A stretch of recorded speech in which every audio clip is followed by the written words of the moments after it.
Hello and welcome to everyone in this my YouTube channel. Now students, we are in the chapter of thermodynamics. In our last lecture, we have seen some key points regarding spontaneous process. Now in our today's lecture, we are going to learn the different kinds of examples of spontaneous process in our day-to-day life. Okay. Now we will see first of all in do you know they are provided with some examples. Now look at this first example.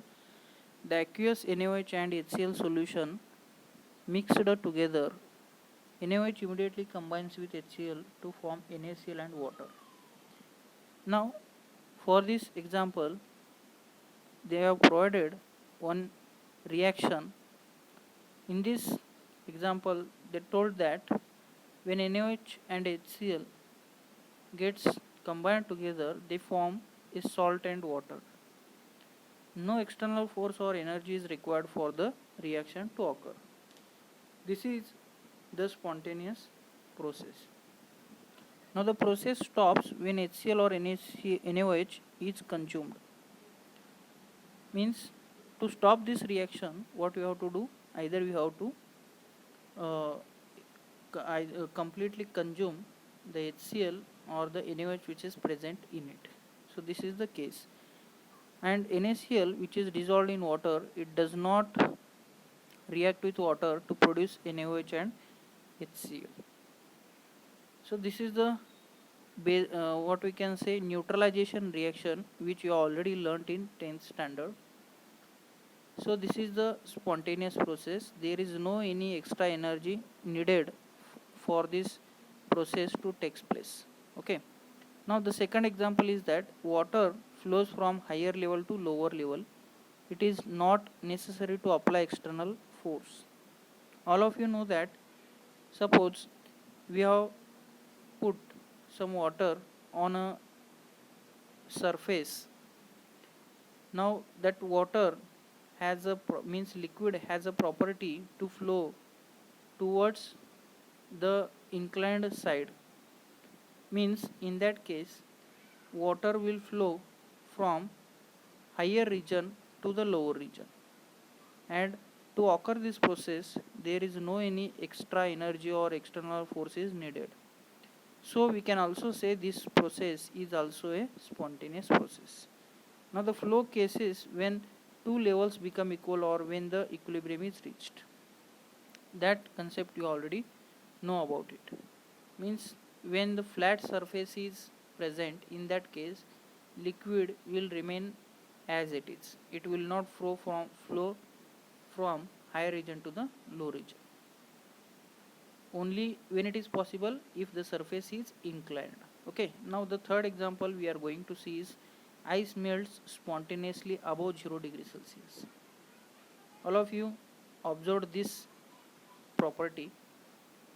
Ice which is nothing but the water which is in frozen condition, which we are calling it as the ice, and when we kept that ice cubes in room temperature, means at near about 30 degrees Celsius to 40 degrees Celsius, it will starts melting. Okay.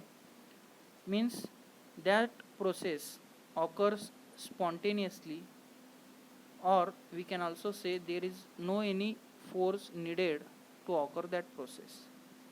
Okay. This is what we are calling it as a spontaneous process. Okay.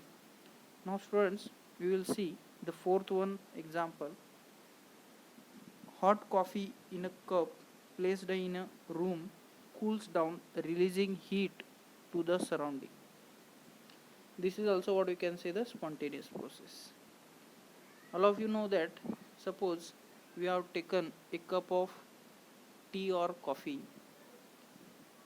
and the temperature of that tea when we have taken, if it is of 60 degrees Celsius and we have kept it for 5 minutes or 10 minutes or more than that, after that time the temperature of that coffee or tea, you will notice that it will falls down or we can say it will attain the room temperature.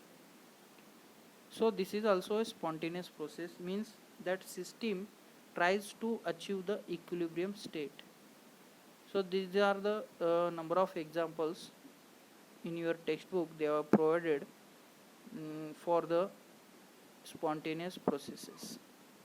In our day-to-day life, you are going to observe such a different examples. Or in your old textbook, they have also provided with extra examples. For example, among that, I am going to say one of the example. If we diffuse the gas from one chamber to the another chamber, diffusion of gases is also an example of spontaneous process. And number of examples are also there, means flow of heat from hot region to the cold region through a metallic wire or a metallic rod. We can take these type of examples. All these are nothing but the examples of spontaneous process, or we are calling it as a irreversible process. For better understanding, we can also take an example of irreversible process when we consider the water which is always flows from higher region to the lower region. It does not needs any energy or the external force, but if we want to take that water from lower level to the higher level, we have to spend some amount of energy, or we have to apply the opposite force to it. Means when the case gets opposite, we can say that that one is non-spontaneous process. Means when we want to take water from lower region to higher region, we need some energy. Such a process we are calling it as a non-spontaneous process, or we can say the reversible process, opposite to the spontaneous process. Okay, so these are the number of examples which you have seen. Now students, we are going to see the next point, that is energy and spontaneity. What is the difference between them and how they related with each other? Now we are going to see in this case. The spontaneous reaction which is taking place in a direction in which energy of the system is lowered, it is accompanied by release of energy. The reaction between NaOH and HCl is of exothermic type, means when this reaction takes place, that much amount of heat is released in the surrounding and it is of spontaneous. Means according to the energy, we can decide whether that process is spontaneous or non-spontaneous. Okay.